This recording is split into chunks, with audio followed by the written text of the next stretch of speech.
प्रणाम। आज हम साधनाओं के बारे में बात करेंगे। बहुत सारे साधक हैं जो चाहते हैं कि उन्हें अलग अलग साधनाएं करनी हैं, अलग अलग देवताओं की साधनाएं करनी हैं, देवियों की साधनाएं करनी हैं, ताकि उनका जो भी इच्छित फल है वो पूर्ण हो जाए। जैसा मैं आपको पहले भी मेरे वीडियोस में बता चुका हूं कि सबको सारी साधनाएं फलित नहीं होती हैं।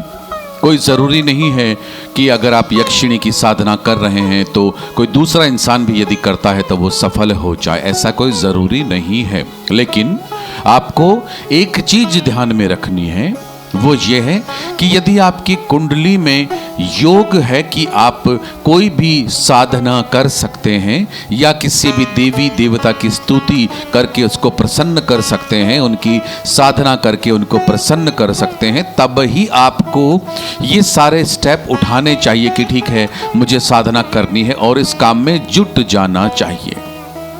एक चीज़ का हमेशा ध्यान रखिएगा, जब भी कोई साधना आप करते हैं उस साधना में आपको अपने अंदर कोई भी कपट, छल, कोई भी किसी भी तरीके का ये नहीं होना चाहिए कि मैं ये साधना करने के पश्चात किसी इंसान का या किसी जानवर का, किसी जीव का, चराचर का, किसी का भी नुकसान करूंगा।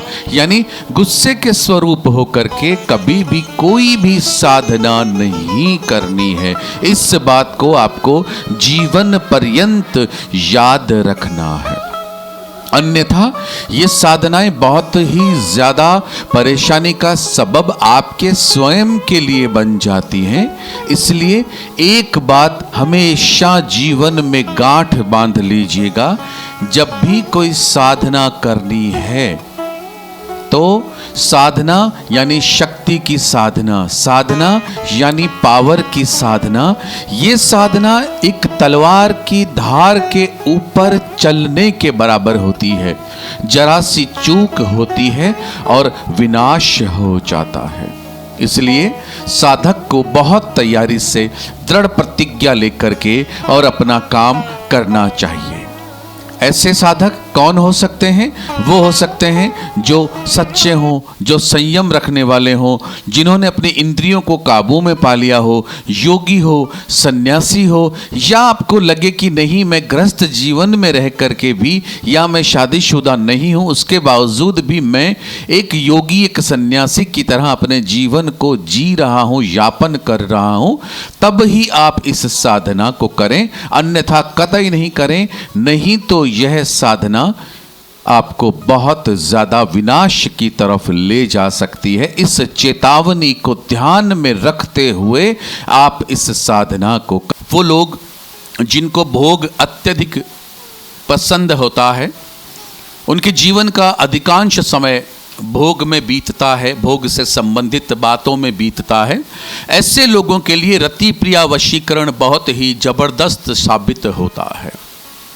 रति प्रिया जैसा कि नाम ही है, रति को जो है पसंद करने वाली जो देवी हैं, हम उनको अपनी तरफ आकर्षित करते हैं ताकि हमें दुनिया का भोग मिल सके। इसके 2 मंत्र हैं, इन दोनों मंत्रों को हम जो है सिद्ध कर सकते हैं। पहला मंत्र है ओम दुरंति प्रिय साधय साधय जल जल धीर धीर आज्ञा पाय स्वाहा। ओम दुरंति प्रिय साधय साधय जल जल धीर धीर आज्ञा पाय स्वाहा। ये जो मंत्र है, इस मंत्र को आपको जल में नाभि तक आपको खड़ा होना है। जल में यानी पानी में खड़ा होना है आपको, ईस्ट की तरफ आपको आपका फेस करना है और नाभि तक आपको पानी में रहते हुए आपको 2000 मंत्र जो हैं प्रतिदिन रात्रि को करने होते हैं।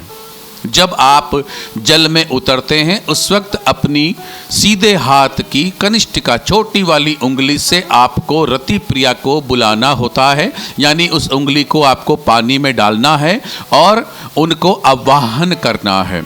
आवाहन करते हैं, हे रति प्रिया, हे देवी, मेरा ये नाम है, मेरे पिता का ये नाम है, मेरी माता का ये नाम है, मैं इस तारीख को, इस दिन, इस जगह पर, इस तिथि को आपको प्रसन्न करने के लिए नाभि तक पानी में आ गया हूँ और मैं आपसे निवेदन करता हूँ कि आप मुझसे प्रसन्न हो, मेरे पास आएं और मुझे आशीर्वाद प्रदान करें ताकि दुनिया में जो भोग मैं चाहता हूँ वह भोग मुझे प्राप्त हो जाए।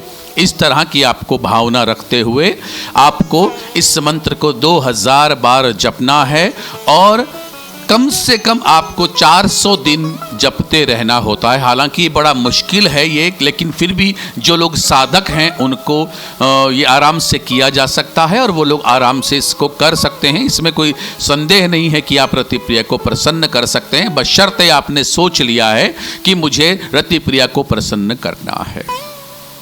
यदि आप पानी में नहीं खड़े हो सकते हैं तो आप एक दूसरी विधि बता रहा हूं, उसको कर सकते हैं।